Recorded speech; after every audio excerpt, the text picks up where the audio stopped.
Sejam bem-vindos à nossa aula de Educação Física. Eu sou a professora Jucimara Brito e convido a todos vocês a verificar qual será a nossa atividade de hoje. Muito bem, então hoje a nossa aula é a 161. É a correção do exercitando de Educação Física. E aí, estão preparados para a correção? Vem comigo! Então eu vou colocar novamente aí a atividade na tela para vocês e daqui a pouquinho eu volto para a correção. Vamos lá? Muito bem, então a gente tem aí a questão 1, assinale a alternativa que possui apenas as provas de campo do atletismo. Então vocês vão precisar lembrar aí quais são as provas de campo do atletismo, tá bom? Daqui a pouquinho eu volto para interagir com vocês.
Muito bem, gente, estamos de volta e vamos iniciar a nossa correção, mas eu preciso que vocês participem comigo, viu? Utilizem aí o chat para falar comigo, deem as suas opiniões a respeito da resposta, tá bom? Vamos despertando o nosso corpo para participar, porque essa é só a primeira disciplina, logo depois nós temos língua espanhola, e aí eu quero ver, hein, vocês participando de tudo.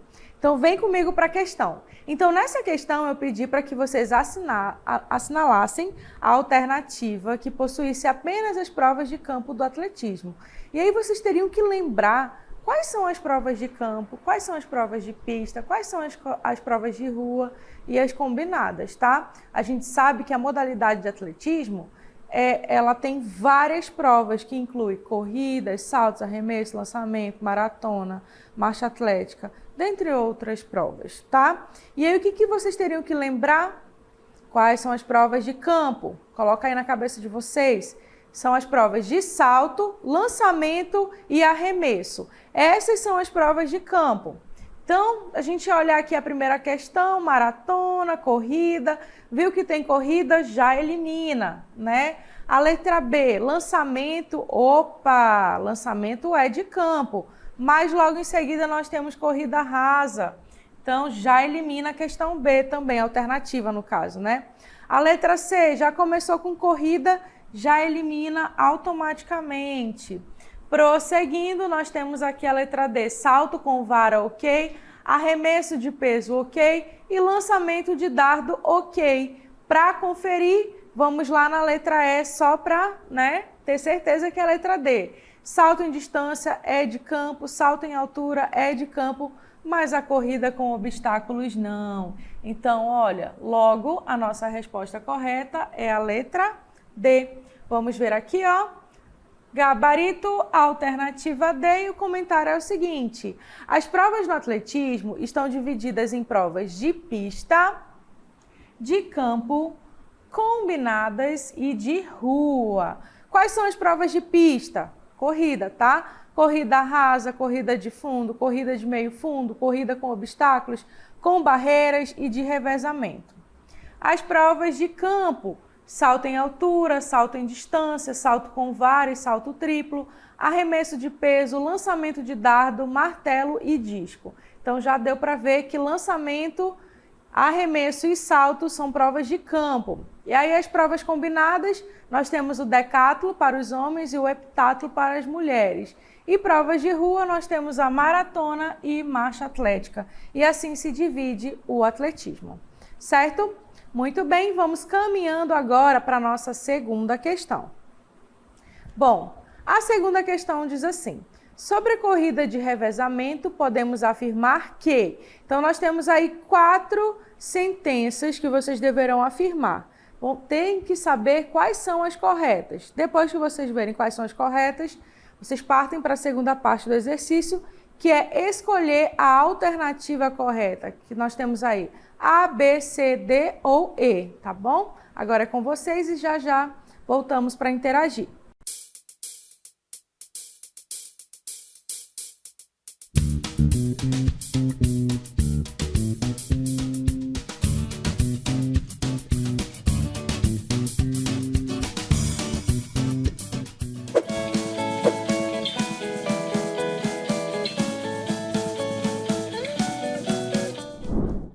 Muito bem, alunos, estamos de volta e vamos fazer a correção da segunda atividade. Bom, eu gostaria que vocês participassem, viu? Como eu falei, essa é só a primeira disciplina de várias outras que virão aí para fazer a correção do exercitando. Lembrem-se, alunos, esse momento é para vocês, tá? É para vocês testarem o conhecimento de vocês a respeito dos conteúdos que nós tivemos, certo? Então, participem. Bom, já que não tem ninguém participando comigo, vamos à nossa correção. Vamos ver aí a questão 2. Sobre a corrida de revezamento, podemos afirmar que, para vocês afirmarem, vocês têm que lembrar do nosso conteúdo. E aí, o que será que nós falamos a respeito do revezamento, né? Sobre a corrida de revezamento? Vamos às sentenças. A equipe de atletas é formada por 4 corredores, ok. Se é de revezamento é porque tem pessoas participando, né? E era só a gente lembrar da quantidade de atletas. Então, a sentença 1 está correta. 2. Cada equipe tem uma raia que deve ser respeitada. Certíssimo. Não pode ir para a raia do seu oponente, a não ser que o bastão tenha caído e você tenha que pegar, né? 3. Há uma área de 20 metros destinada à troca de posse do bastão. Verdade, viu? Tem uma área que é própria para fazer essa troca de posse do bastão. Se fizer na área errada, já é eliminado, tá? E a quarta sentença é a seguinte: o bastão é usado apenas na prova de 4 por 400 metros. Está incorreto. É usado em todas as provas de revezamento, ou seja, em todas as distâncias, tá bom? Então, vamos lá. Nós temos a alternativa 1, 2 e 3 correta, logo a nossa resposta é a letra C, a alternativa C. E vamos ao comentário. As afirmativas 1, 2 e 3 estão corretas. As corridas de revezamento podem ser de 4 por 100 e 4 por 400. Cada equipe possui 4 corredores que ocupam uma raia da pista de atletismo, de modo que sair da raia pode gerar desclassificação. Ao fim de cada percurso, há uma área de 20 metros destinada à troca de posse do bastão. Continuem por aí, porque nós vamos ter outras disciplinas agora fazendo a correção do exercitando. A gente se encontra numa próxima oportunidade. Até mais!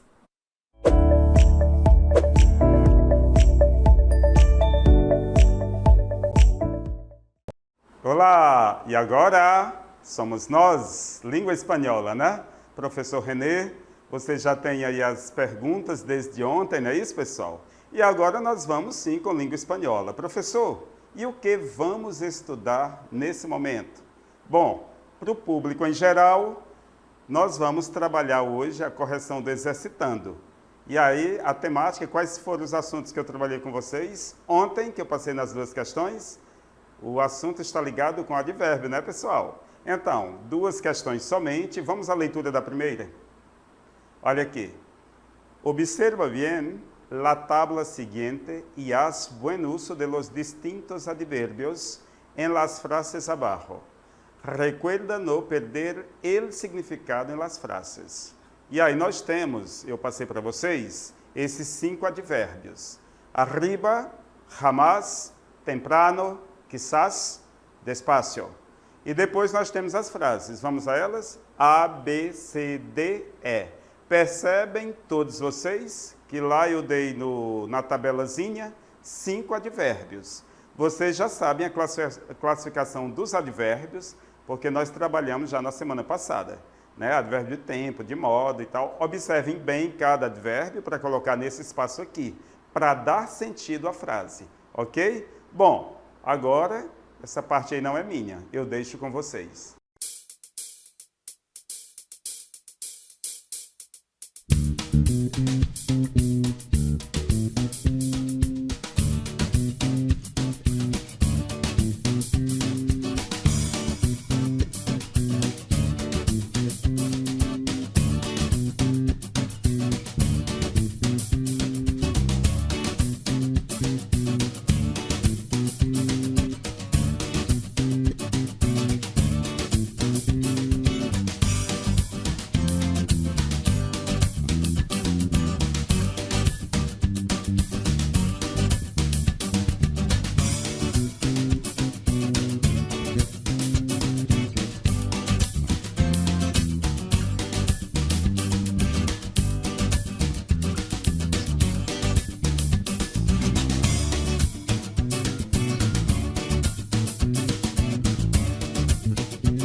E aí, pessoal, gostaram da questão? O que vocês acharam? Olha, a questão é fácil, porque o assunto já foi dado, foi bem explicado, né? E venhamos e convenhamos, advérbio é tudo de fácil e de bom, quando nós aprendemos na nossa língua portuguesa, né? E aí não tem mistério, porque a mesma regra, ok? As mesmas classificações que nós temos no português, elas aparecem na língua espanhola, não tem mistério. A definição é a mesma, o advérbio ele geralmente está perto ali do verbo e para mudar o verbo, e não apenas o verbo, né? Mas o substantivo e até o próprio advérbio. Olha aí, ele muda até uma frase, ok? Isso daí foi explicado para vocês, era só o que eu queria que vocês fizessem. Observassem os advérbios. Ah, professor, eu não sei aqui do significado desse ou daquele. Aí podem utilizar a internet para fazer a pesquisa. O que é quizás? Se bem que tudo foi explicado. O que é temprano? Tudo foi explicado, não é verdade? Mas aí, na dúvida, vai lá na internet, está cheio de dicionário, né? A internet é um mundo de possibilidades, né? Que nesse momento nos ajuda e é super positivo, ok? O uso da internet nesse momento. Bom, aí você preencheria a frase, dando sentido à frase. Tem frases que ela requer mais de um advérbio, claro, mas se fizer de forma indevida, você vai gerar problemas em outras frases, por isso que não pode perder o significado, ok? Bom, gostaria bastante que tivessem aqui alunos participando, mandando aqui as suas respostas, embora que tivessem, está com problema, a resposta está errada, eu tenho medo de enviar. Não, a interatividade é isso. É escrever, é apresentar. De repente, a sua sugestão é a correta, entendeu? Esse momento aqui é nosso, pessoal, mais de vocês do que meu, tá certo? Mas na segunda questão, espero que todos estejam aqui, tá bom? Vamos então à questão? Olha, mais uma vez, observa bien la tabla, né? E aí la tabla está aí, arriba, jamás, temprano, quizás, despacio. Lembram? Arriba, aquilo que está em cima, jamás, nunca, jamais, temprano. Alguém lembrou de temprano? Alguma coisa que está relacionada ao tempo, cedo demais, né? O quizás, da ideia da dúvida. Dúvida, então talvez, sim. Despacio, só lembrar da música lá do Despacito, né? Dá um passinho devagarzinho e tal, despacito ou devagarzinho? Vem de despacio, devagar, ok? Agora vamos para as frases. Vocês tinham que colocar tudo aqui, pessoal, para ficar tudo, olha, da hora, né? Mas nós não temos tempo aqui para fazer de uma por uma. Vamos para o gabarito. O gabarito diz que a letra A, jamás, a B, despacito, a C, arriba, a D, temprano e a E, quizás. Vamos para o comentário. Os advérbios, eles são diversos, muitos. Daí a importância de procurar entender o sentido das frases para não ocasionar equívocos. A partir desses 5 advérbios, claro, dos muitos vamos trabalhar só com 5, né? A lógica da frase A está no uso do advérbio de negação. Você pode até colocar outro advérbio na frase A, mas vai gerar problema noutras frases, ok? Então, na frase A, jamás, que é o nosso jamais, ou nunca, né? A frase B, no modo como a pessoa vai... Vamos aqui na próxima cartela. No modo como a pessoa vai subir a montanha. Então, de que maneira eu vou subir a montanha? Devagarzinho, despacito. Ou despacio, lá está despacio. E a frase C refere-se a um lugar. Se refere-se a um lugar, né? Arriba, eu estou indicando o lugar está em cima ou acima. Tá? A frase D traz a ideia do tempo. Olha aí, cedo, cedo demais, temprano, ok? Advérbio de tempo. E a última frase dá a ideia da duvidoso, comportamento duvidoso. Então, vai entrar quizás, que tem um sentido no português de talvez, ok? Então, essa é a resposta correta, essa é a forma como vocês devem preencher, ou certamente preencheram, ok? Vamos à segunda questão? Lê as frases propostas e considera aquelas que oferecem advérbios de quantidade e tempo. Percebem? Continuamos com o mesmo assunto, advérbios, ok? Então, a primeira frase diz: al fin de la clase, el maestro llamó al alumno y le dijo, muy bien, hiciste un excelente trabajo. A 2, alrededor de la plaza no había ninguna iglesia, sino un teatro hermoso y antiguo. A frase 3, el padre enseñaba a su hijo y también aprendía con las dudas del niño. Y a frase 4, estudiaremos ahora el origen y evolución del castellano en España. Castelhano é a língua espanhola, tá? É outro nome de falar. Então, voltemos aqui rapidinho. O que eu estou pedindo aqui no enunciado da questão? Que vocês mostrem quais são, dessas 4, as 2 frases que apresentam advérbio de quantidade, ou aqui no Brasil nós chamamos de intensidade, ou advérbio de tempo. Deixo, porque agora é com vocês.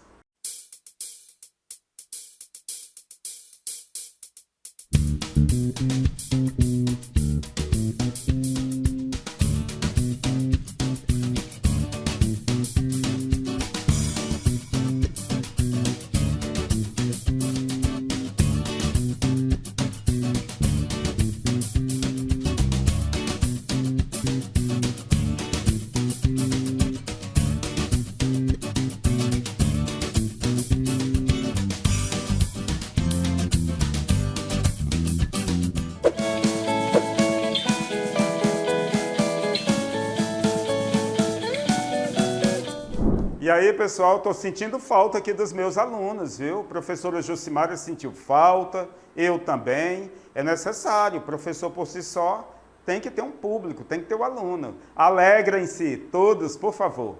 Vamos então à resolução da questão 2? Olha o que diz aqui. Eu quero as frases que apareçam o advérbio de quantidade e o advérbio de tempo. Quantidade, ou seja, intensidade, né? Veja a primeira. Al fin de la clase, el maestro llamó al alumno. O professor chamou o aluno, le dijo, e disse para ele. Muito bem! Olha a ideia da intensidade aí. Muito bem, meu aluno. Muy bien. Então, muy, intensidade. No espanhol se diz quantidade. E depois tempo. Vamos para a próxima. O alrededor, na frase 2, é lugar. Próxima cartela diz, veja a frase 3, nós temos ali, el padre enseñaba a su hijo e também aí é afirmação, nada de advérbio de tempo. E depois a 4, veja, estudiaremos agora el origen e opa, já encontrei aqui um advérbio, agora, nesse exato momento, estou relacionando isso ao tempo. Então, as frases verdadeiras, que aparece advérbio de quantidade e de tempo, é frase 1 e 4. Logo, veja o gabarito. Alternativa correta, a D. Já foi bastante explicado, eu não vou para o comentário. Fiquem agora com a próxima aula, língua estrangeira também, em inglês.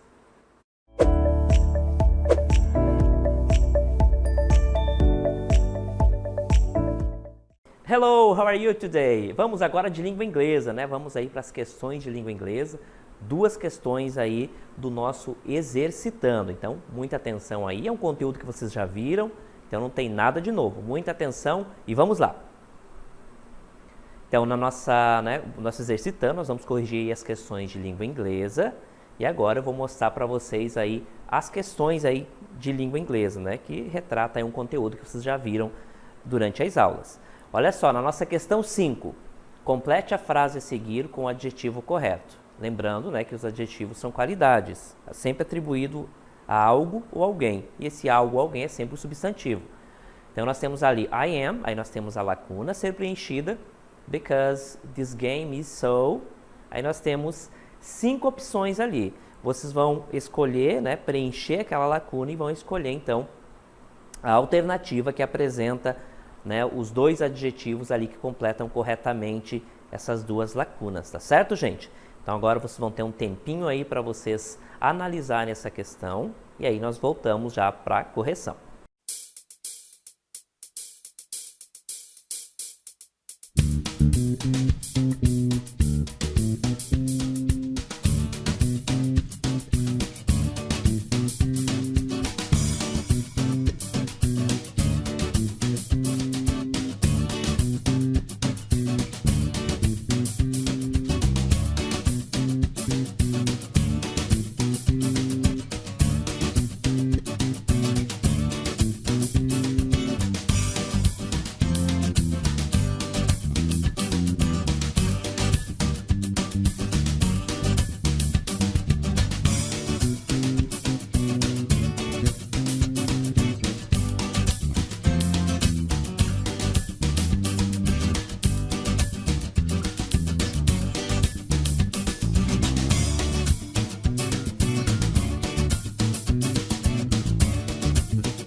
Então, já tiveram um tempinho aí, né, para vocês analisarem a questão e responder, espero que corretamente. Vamos olhar novamente a questão, depois a gente vai para a resposta. Olha só. Então, gente, nós temos 2 lacunas aqui a ser preenchidas, né? E essas lacunas devem ser preenchidas com adjetivos. Relembrando, né, que os adjetivos são sempre qualidades, né, sempre atribuídas a um substantivo. Aí nós temos, né, 5 opções, né, todas elas bored and boring, né, modificando aí, alternando a posição de um e de outro, né. Essa letra E com certeza está eliminada, porque ela não tem nenhum adjetivo aqui. Nós temos 2 funções importantes aqui, 2 coisas importantes. Primeiro, o adjetivo terminado em ED, né, aqueles adjetivos que se parecem também, né, com a forma do passado aí dos verbos, e também os adjetivos com terminação em ING, né. Então é importante analisar essas 2 terminações que nós utilizamos aí em situações diferentes. E é o que eu vou mostrar agora na resposta. Olha só. Voltar aqui na resposta, só para a gente, né? Olha só, a resposta então, gente. Quando que nós utilizamos essa finalização ED? Tá? Então, o adjetivo com terminação em ED. Então, quando o adjetivo se refere à pessoa, nós utilizamos a finalização ED. Então, todo o adjetivo relacionado a uma pessoa, nós temos a terminação do adjetivo em ED. Porém, quando se trata de um evento, por exemplo, né, utilizamos a finalização ING, né, que é um índice de formação de gerúndio. Né? A terminação ING equivale ando, endo, indo em língua portuguesa, tá certo? Então, o adjetivo com terminação ING nós utilizamos quando se tratar de um evento. Então, a frase relata que uma pessoa está bored, né, está triste, né, chateada, por conta de um jogo, que é o evento. E aí, a qualidade desse evento que não está legal, que está chato, ele vai ter o mesmo, né, adjetivo, só com a terminação ING, tá tá certo? Então, nós utilizamos os adjetivos que têm terminação em ED somente para pessoas, tá? E aí nós temos os adjetivos, quando está relacionado a um evento, ele tem a terminação ING, tá certo? Que é um adjetivo ali com gerúndio, com terminação de gerúndio, ING, tá certo, gente? Então, adjetivos com terminação em ED eu utilizo para pessoas e com ING eu utilizo para eventos, como foi dentro dessa questão que nós acabamos de ver, tá certo, gente? Vamos agora, então, para a próxima questão aí de língua inglesa, olha só. Na questão 6, nós temos, então, complete a frase a seguir com a preposição correta. Nós temos, então, he is, aí uma lacuna a ser preenchido, aí a bus stop sitting, aí uma outra lacuna, a chair. E aí nós temos 5 opções e uma delas vai preencher corretamente aí essas lacunas. Lembre-se, né, que essas preposições, o on, o in e o at, significam a mesma coisa, porém são utilizadas em situações distintas. Então é nesse contexto aí que você tem que analisar, né, ver qual é a situação ali para colocar corretamente essa lacuna, tá certo? Vocês terão um tempinho aí para responder, na sequência nós voltamos com a correção.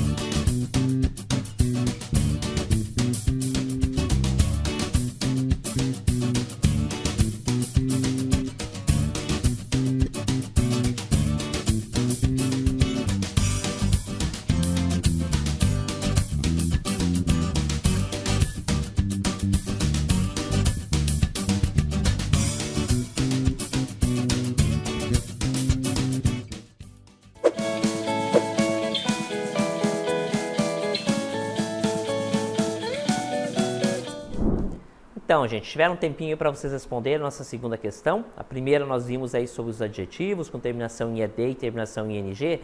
Nessa questão aqui, nós temos então as preposições, né? As preposições 3 ali que nós temos, que é in, on e at, que significam a mesma coisa, mas nós utilizamos aí em situações distintas, tá? Que é exatamente isso que foi pedido aí nessa questão. Vamos analisar a questão, depois a gente vai ver a resposta. Olha só. Então, nessa questão de número 6, complete a frase a seguir com a preposição correta, tá? He is a bus stop. Então, a primeira situação, né? Nós temos um local exato aqui. Então, he is at. Quando é um local exato, nós utilizamos a preposição at, tá certo? Nesse caso aqui, at, tá? Olha só. He is at a bus stop, porque é um local exato, tá? Sitting, né? Sentado. Aí a preposição on vai vir aqui, gente, porque ele está sentado sobre uma cadeira. Então, o on, né, ele significa no, né, sentado na cadeira, só que nesse sentido de sentado sobre a cadeira. Portanto, a preposição on. Eu vou mostrar para vocês agora a resposta, olha só, confirmar, né, a resposta.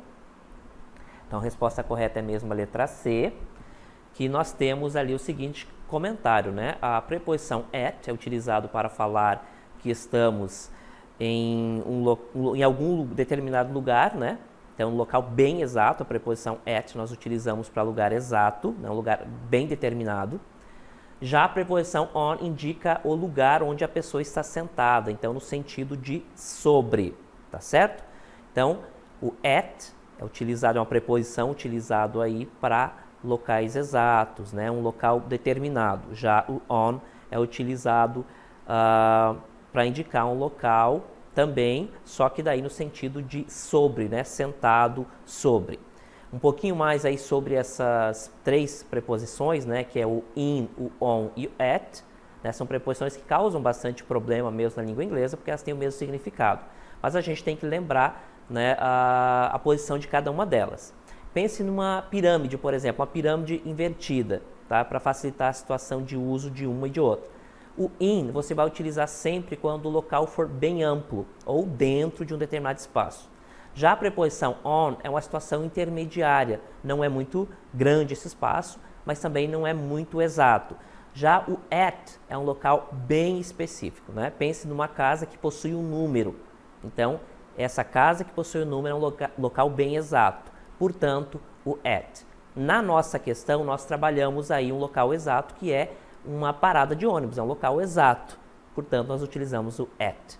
Já no caso ali do on, né, ele vai ser utilizado naquele sentido de sobre, né, sentado, né, sobre algo. Portanto, a preposição on, tá certo? Para facilitar, então, vocês vão utilizar, lembrar sempre dessa preposição, dessas preposições utilizadas, né, na verdade, na forma de uma pirâmide. In, no local amplo, on, no local intermediário, e o at, numa posição bem específica, no local bem específico.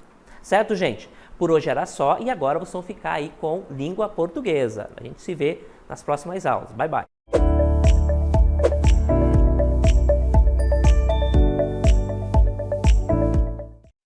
Muito bem, então finalizando essa nossa manhã em que nós estivemos dedicados à correção de questões relacionadas às linguagens, chega o momento da língua portuguesa.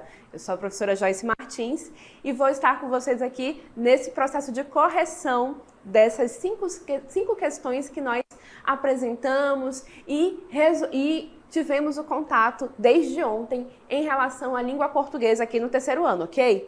Então, a primeira questão, vamos retomá-la, olhem aí. Essa primeira questão, então, trazia à tona os movimentos de vanguarda europeia que vão aí ensejar as questões relacionadas ao modernismo aqui no Brasil e em Portugal e assim por diante. Então, fiquem um pouquinho aí com esta questão e daqui a pouco nós retornamos para conversar sobre ela.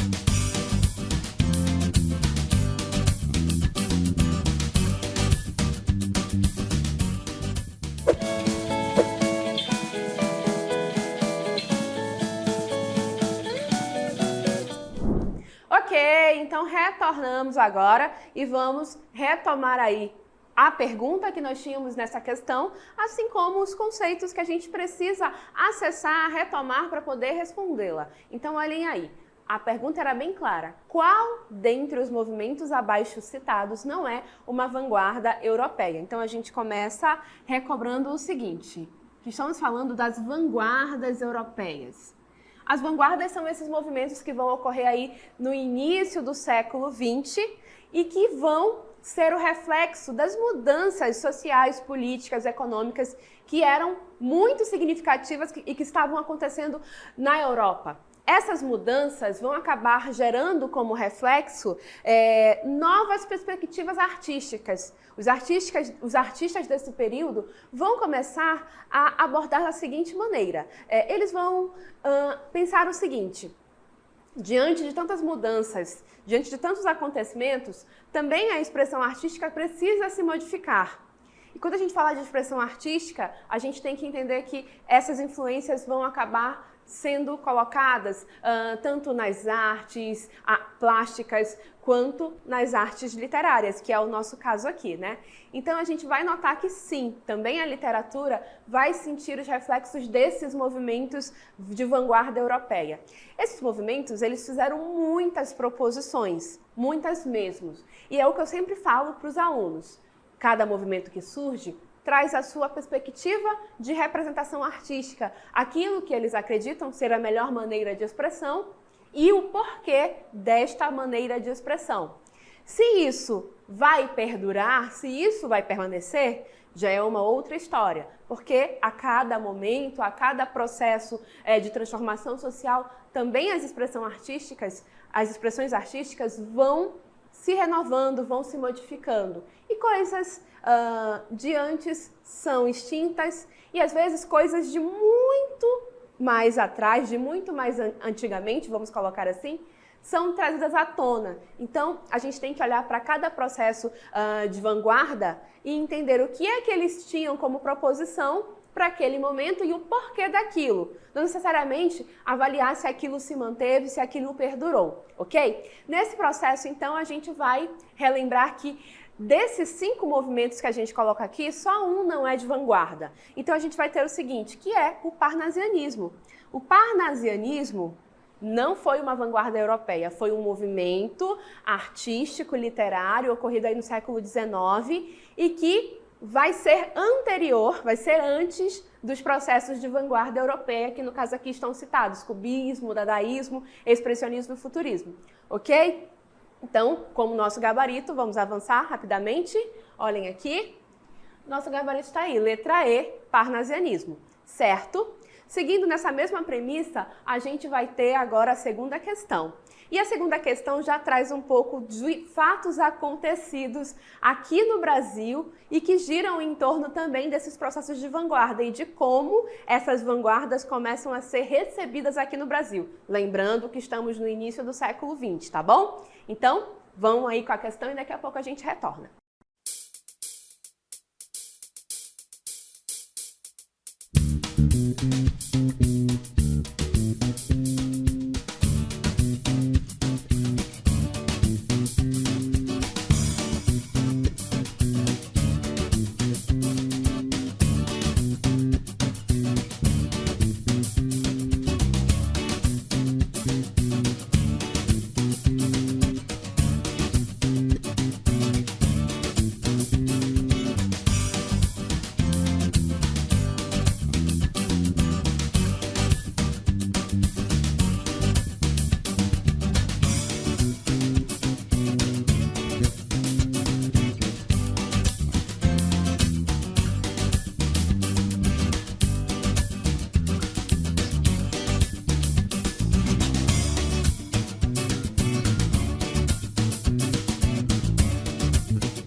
Então, retornamos agora para comentar essa 8ª questão, que é a segunda de língua portuguesa, na qual a gente vê um fato que efetivamente aconteceu, né? A primeira coisa que a gente tem que lembrar é o seguinte, tanto lá na Europa quanto aqui no Brasil, esses processos de vanguarda, essas influências vanguardistas nas expressões artísticas, elas não vão ser assim recebidas naturalmente, não vão ser aceitas assim com tanta naturalidade e com tanta facilidade. Não é assim que acontece, tá, gente? Há muita resistência às proposições que os movimentos vanguardistas fazem, tá bom? Sejam eles para as pinturas, sejam eles para a literatura, tá bom? Por quê? Porque a sociedade estava acostumada a um tipo de expressão que era mais conservador, né? Quando vem aí a proposição do futurismo, por exemplo, do surrealismo, que vão propor aí questões relacionadas a uma representação artística que foge de uma aproximação com o real e que buscam aí questões relacionadas à velocidade, ao movimento, ao inconsciente, isso vai chocar muito as pessoas que consumiam literatura, que consumiam pintura, por exemplo, né? E, lembrando, isso aconteceu na Europa e também aqui no Brasil. E há um fato que efetivamente aconteceu, que é o que essa questão retrata para nós. Então vamos ler a questão, olhem aí para a gente recuperar e reforçar esse fato efetivamente acontecido. Após estudar na Europa, Anita Malfatti retornou ao Brasil com uma mostra que abalou a cultura nacional no início do século XX. Lembrando que é esse o período das vanguardas, tá bom? Elogiada por seus mestres na Europa, Anita se considerava pronta para mostrar seu trabalho no Brasil, mas enfrentou duras críticas de quem? Monteiro Lobato. Monteiro Lobato ele vai ser resistente, embora ele tenha sido um pré-modernista, alguém que tenha feito processos de inovação na literatura, né, processos temáticos, sobretudo, ele vai ser resistente às expressões modernistas de fato, vamos dizer assim, né? Ele não recebeu assim com tanta naturalidade. E aí ele vai escrever um artigo que vai criticar duramente a Anita Malfatti, ok? Com a intenção de criar uma arte que valorizasse a cultura brasileira, Anita Malfatti, mas não somente, né? E os outros artistas modernistas, e aqui incluam os da literatura, tá bom? Como Mário de Andrade, Oswald, Manuel Bandeira e assim por diante, tá? O que é que eles buscaram fazer? Então, a gente vai ler as 5 proposições que a gente tem aqui. Cada uma delas supõe aquilo que esses artistas modernistas iam supor fazer em relação à arte brasileira, né? As 5 proposições. E a correta é a alternativa A, tá bom? Que diz o seguinte: buscaram libertar a arte brasileira das normas acadêmicas europeias, né? No caso, as acadêmicas, as conservadoras, as mais antigas, né? Porque o que eles queriam era baseado em influências das vanguardas europeias, mas não presos efetivamente a elas, tá bom? Eles queriam valorizar o quê? As cores, a originalidade e os temas nacionais. E em literatura, eles também queriam trazer o jeito brasileiro de usar a língua portuguesa. Então, essa era a proposição dos artistas modernistas, e aí os da literatura inclusos, tá bom, gente? Eles queriam exatamente isso, trazer à tona a cultura brasileira, tendo em vista de que a cultura brasileira não é unificada, de que ela é plural. Eles tinham também essa missão de trazer essa pluralidade para dentro da expressão da literatura, da pintura e assim por diante aqui dentro do Brasil, ok, gente? Então, letra A é o nosso gabarito, conforme temos aqui, tá bom? Opa, vamos passar adiante. Aqui está o nosso gabarito, tá certo? E aí a gente segue então para a terceira questão, que na verdade de língua portuguesa, que é a questão 9 do nosso Exercitando, que fala aí sobre o futurismo. Então, um tempinho para vocês com a questão e daqui a pouco a gente retorna.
Nesta questão, nós tínhamos um conceito aí no nosso enunciado. E aí, a ideia é associar este conceito a um dos movimentos vanguardistas que a gente tem ali nas alternativas, ok? E aí, olha só o que diz, então, esse conceito que está no enunciado. Vamos retomar. A exaltação da máquina e da beleza da velocidade, associado ao elogio da técnica e da ciência, tornam-se emblemáticas da nova atitude estética e política.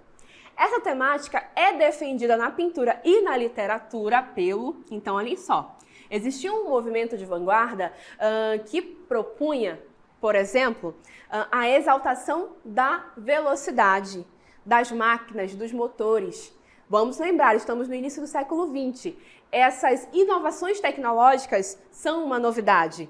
E existiu aí um grupo de artistas lá da Itália que entendia isso como a nova beleza, como o novo momento do mundo, e que era essa beleza que deveria ser exaltada, não mais a beleza clássica, não mais a beleza e o padrão estético antigo, que vem lá do clássico grego, por exemplo. Não mais isso. A ideia agora para eles é olhar para frente. E esse olhar para frente, em dado ponto, tem até um pouquinho de violência no seguinte sentido. Qual é o sentido? De que talvez seja necessário destruir as coisas antigas. E nesse processo de destruição, entendam-se, destruir museus, destruir universidades e assim por diante. Sim, como eu disse a vocês, esses processos de vanguarda, eles vão trazer as suas proposições. Se elas perduram ou não, é outra história, mas eles fizeram a proposta, né? E aí, essa era a ideia deles. Por quê? Porque era necessário destruir aquilo que era antigo para que coisas novas fossem construídas a partir de novas perspectivas, a partir de novos ideais, novas ideias, como, por exemplo, a beleza da máquina, dos motores, da luz elétrica e assim por diante. Essa era a proposição deles, tá bom, gente? E claro, a gente viu que isso não permaneceu, mas essa questão de exaltar a velocidade, de exaltar a beleza dos motores das máquinas aparece em muitas pinturas e em muitos textos literários. Há um famoso poema, por exemplo, de um dos heterônimos de Fernando Pessoa, que se chama Ode Triunfal e que é claramente pertencente a essa influência. Ele exalta ali as máquinas, os motores, a eletricidade. Então, que movimento é este? Olhem lá. É o cubismo? Não, não é o cubismo. É o surrealismo? O surrealismo vai trabalhar com as questões relacionadas ao sonho, ao inconsciente. Então, não é o surrealismo. É o dadaísmo? Não, o dadaísmo vai trabalhar com o nonsense. É o expressionismo? Também não. Gente, vai ser o futurismo. Mas, professora, por que eles tinham essa visão tão, vamos dizer assim, tão radical? Temos que lembrar o contexto. Esses artistas das vanguardas, de um modo geral, eles são pessoas que vão estar diante de um processo de transformação muito significativo. E um desses processos é a guerra. Eles vão ver a guerra de perto, eles vão ver os horrores que a guerra causa. Então, isso, para eles, vai acabar gerando uma necessidade de responder artisticamente de maneiras variadas. E eles vão começar a propor, tá bom, gente? É sempre como eu digo, eles propõem. Se essa proposição vai perdurar, é outro processo, é outra história. Mas a gente precisa entender porque muitos textos desse período foram escritos tendo essas propostas em vigência, tá bom? Então agora a gente avança, só para ficar bem claro, o nosso gabarito da questão número 9, letra B, futurismo, certo? Sigamos adiante agora com a nossa próxima questão. A questão 10 traz aí afirmações novamente sobre essas vanguardas.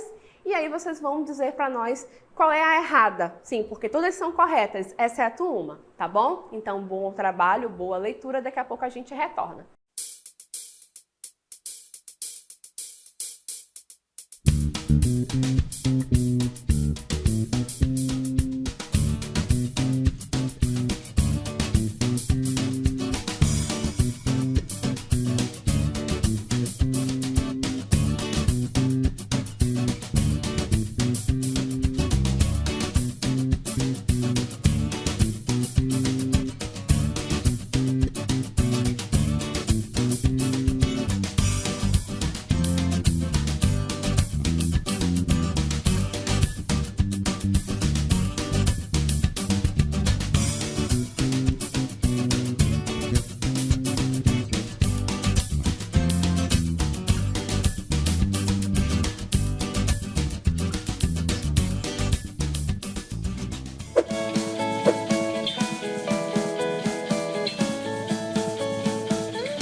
Ok, gente, então agora a gente vai avaliar cada uma das alternativas até encontrarmos aquela que é a errada sobre esses movimentos vanguardistas, ok?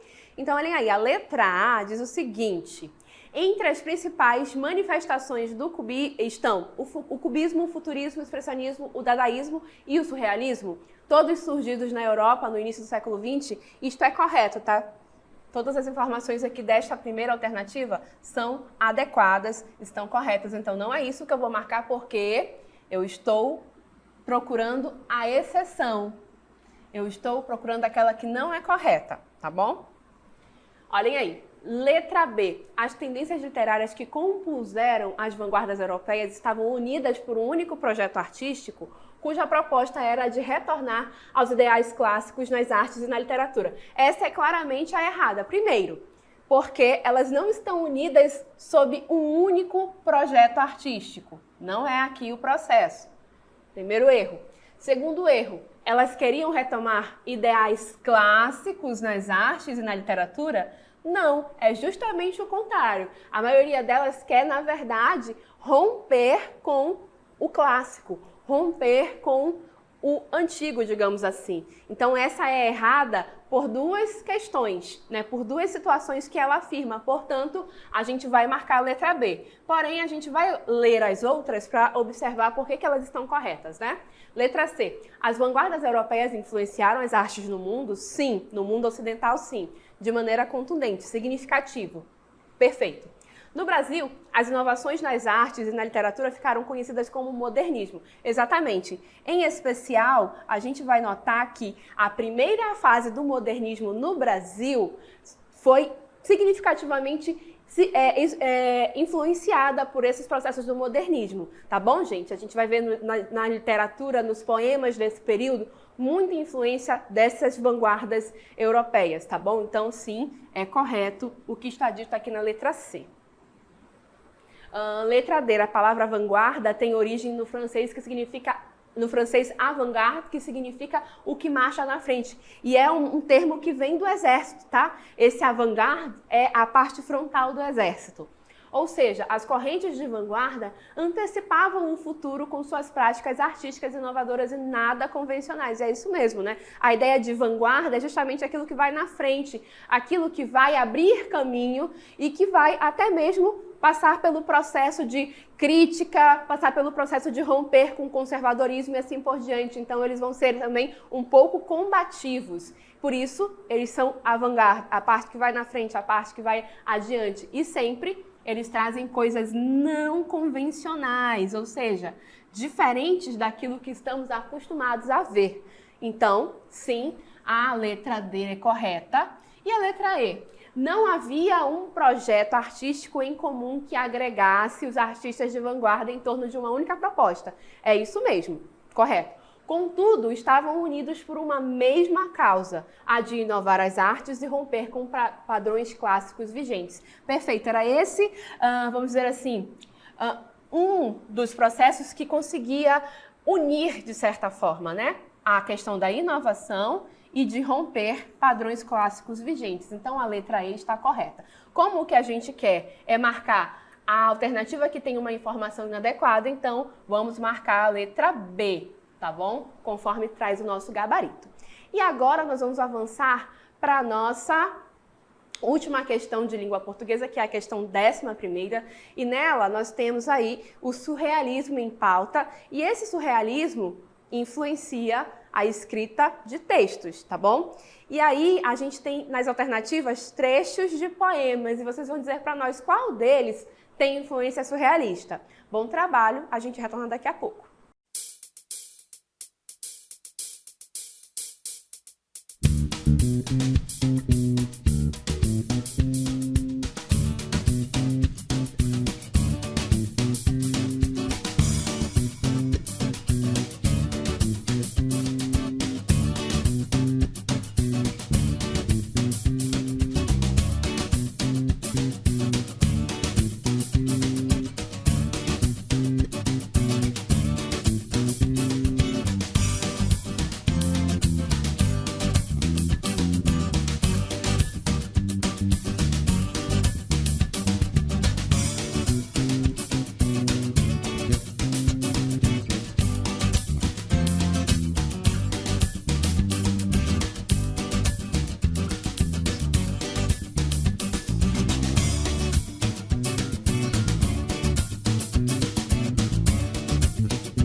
Ok, então retornamos para observar essa última questão, a questão 11, né, do nosso exercitando, que dizia o seguinte: já no enunciado a gente tem uma conceituação do que seja esse surrealismo. Então, olhem aí, o surrealismo buscou comunicação com o irracional e o ilógico, deliberadamente desorientando e reorientando a consciência por meio do inconsciente. Essa daqui é uma palavra-chave para o surrealismo. Por quê? O surrealismo vai ser um movimento de vanguarda que sofreu muita influência da teoria freudiana sobre o inconsciente humano. Então, nas expressões artísticas de pintura e de literatura que são influenciadas por esse surrealismo, a gente vai ver muita questão do sonho, do inconsciente aparecendo como temática ou como exposição dentro do texto, tá bom, gente? E aí, no caso, sabendo disso, sabendo que o surrealismo traz essas questões à tona na sua expressão, qual desses trechos de texto tem uma influência do surrealismo, ou seja, desse inconsciente, dessa irracionalidade, dessas coisas ilógicas acontecendo? Vamos lá, então. O primeiro poema vai trazer para nós uma situação engraçada. Chama-se Pensão Familiar e é do Manuel Bandeira. Embora seja engraçado e incomum ver um poema falando sobre um gato que faz pipi ali com gestos de garçom, esses gestos de garçom, entendam, é uma comparação que ele faz do jeito do gato de fazer ali as suas necessidades. Não é uma ilogicidade, é um fato que é trazido por meio deste texto. Então não é a letra A aqui, embora seja curioso, incomum e engraçado um texto sobre isso, mas não temos aqui influência do surrealismo, ok? Seguindo adiante, a gente vai ver aí um trechinho de Evocação Mariana, de Carlos Drummond de Andrade, que diz o seguinte: a igreja era grande e pobre, os altares humildes. Havia poucas flores, eram flores de horta, sob a luz fraca, na sombra esculpida. Também aqui a gente não observa nenhuma questão de ilogicidade, nenhuma questão de sonho, nenhuma questão de inconsciente. Ele está aqui nesse trecho de texto descrevendo a igreja nesse ambiente que é mais humilde.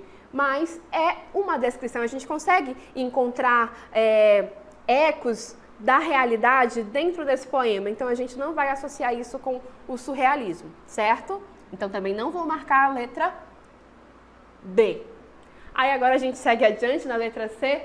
Nunca me esquecerei que no meio do caminho tinha uma pedra. Tinha uma pedra no meio do caminho. No meio do caminho tinha uma pedra. É um trecho bem famoso desse poema de Carlos Drummond de Andrade. Embora seja repetitiva essa afirmação de que no meio do caminho tinha uma pedra, de novo, a gente consegue encontrar correspondência com a realidade. Embora ele use a pedra como, de repente, metáfora para um problema que tem na vida dele, ainda assim a gente consegue associar isso e entender a lógica que isso tem na vida real. Então, novamente, eu não vou associar isso aqui com o surrealismo, tá bom? Não vou marcar a letra C. Chegando à letra D, olha só como esse trecho é bem ilógico e faz umas correspondências bem de difícil compreensão. Olha só o que acontece. E nas bicicletas que eram poemas, chegavam meus amigos alucinados, sentados em desordem aparente, ei-los a engolir regularmente seus relógios, enquanto o hierofante armado cavaleiro movia inutilmente seu único braço. Então, olhem aí, poemas que são bicicletas, amigos que vêm montados nesses poemas bicicletas, e esses amigos engolem seus relógios, como se estivessem engolindo o tempo. É meio que uma visão de sonho, né? Quando a gente sonha, a gente não tem assim aquelas situações meio ilógicas, aquelas situações absurdas. Entendamos isso aqui como um quadro de um sonho. E é justamente aqui que a gente vê a influência do surrealismo, porque o surrealismo também faz isso. Às vezes ele traz para nós situações de sonho. Na letra E, só para comentar, a gente tem um trecho de Morte e Vida Severina. Não há influência aqui de surrealismo, é na verdade a questão da morte, muito ligada a um processo do Nordeste, né, da seca e da pobreza que algumas pessoas do sertão enfrentam. Então aqui também é uma relação com o real e não com o inconsciente. Então não vou marcar a letra E. Nosso gabarito então traz para nós que de fato é a letra D, esse trecho que sofre influência do surrealismo, Ok, gente? Então, encerramos esse nosso exercitando de língua portuguesa, que tratou bastante aí das vanguardas que vão influenciar e ensejar o modernismo no Brasil, a produção literária desse período aqui no Brasil. Então, a gente se vê numa próxima oportunidade, ok?